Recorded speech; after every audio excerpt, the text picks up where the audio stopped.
Calculating and remitting employee deductions in Canada.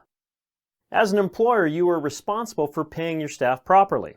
Employees should have the correct amount of taxes withheld from their checks.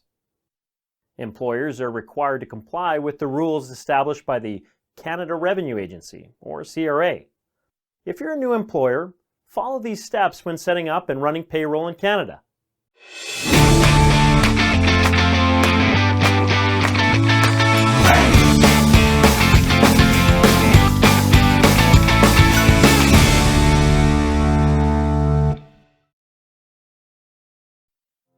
Set up business number. If you're an employer, you're required to submit taxes withheld from an employee's check to the Canada Revenue Agency, or CRA. This will require you to have a business number. This can be done online, over the phone, fax, or mail. If you already have a business number and already participate in another CRA program, you'll add payroll deductions to your existing programs. Obtain new hire information. When you hire a new employee, they must complete a federal and provincial TD1 form. This form will determine how much tax an employer should withhold from an employee's check. In addition, you'll also need to verify the employee's social insurance number card. When checking the card, make sure that the name and SIN are the same as what the employee included on their TD1 form. Calculate deductions. To determine the amount of deductions that should be withheld from an employee's check, do the following. Determine taxable wages. In addition to salaries and hourly wages, employees may have other taxable benefits that should be included in their compensation. These may include providing employees with low-interest loans or granting the use of a company car. The CRA's Guide T4130 Employer's Guide. Taxable benefits and allowances gives details on how to calculate the value of these benefits and which taxable benefits are subject to GST/HST. Employees' pay is typically subject to 3 types of deductions: income taxes, Canada Pension Plan contributions, and employment insurance premiums. An employee's wages, along with their taxable benefits, are subject to deduction. Deduct income tax.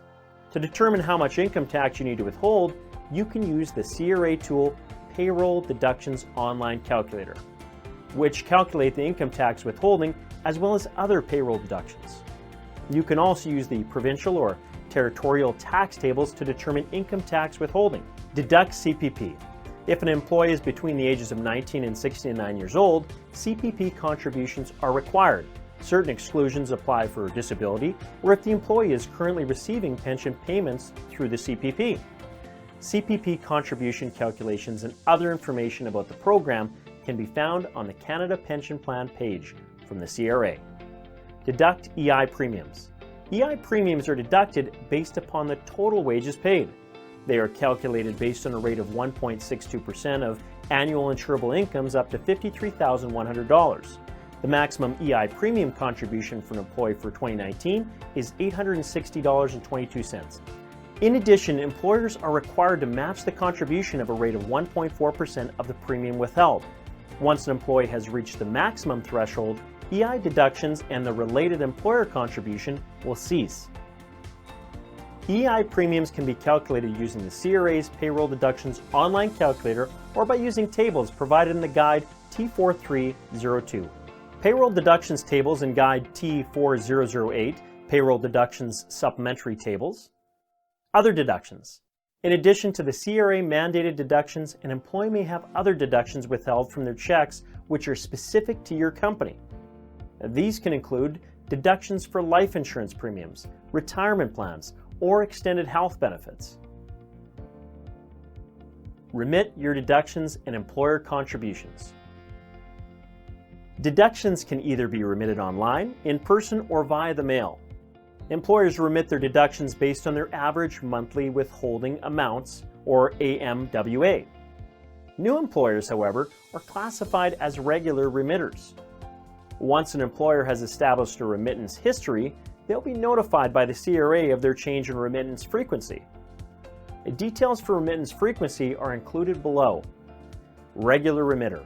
Must submit deductions by the 15th of the following month after paying employees. Quarterly remitter. If your average monthly withholding amount, or AMWA, remittance is between $1,000 and $3,000, you may be eligible to submit deductions quarterly.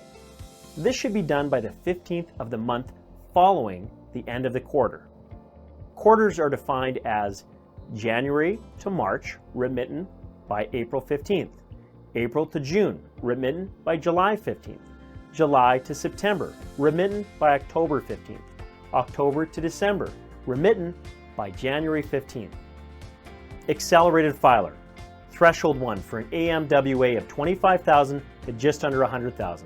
An employer is required to remit their deductions as follows. Deductions from days 1 to 15 in the month should be remitted by the 25th of that month. Deductions from days 16 to 31 in the month should be remitted by the 10th of the next month. Accelerated filer threshold 2. Employers with an AMWA of $100,000 or more must remit their deductions within 3 days of the last date listed below. Day 1 through day 7, day 8 through day 14, day 15 through day 21, and day 22 through the last day of the month. The CRA's Pay Remittance Source Deductions will provide more information about remittance requirements, as well as how to correct errors made. Complete T4 slips and returns. As an employer, you're required to remit annual reporting to the CRA.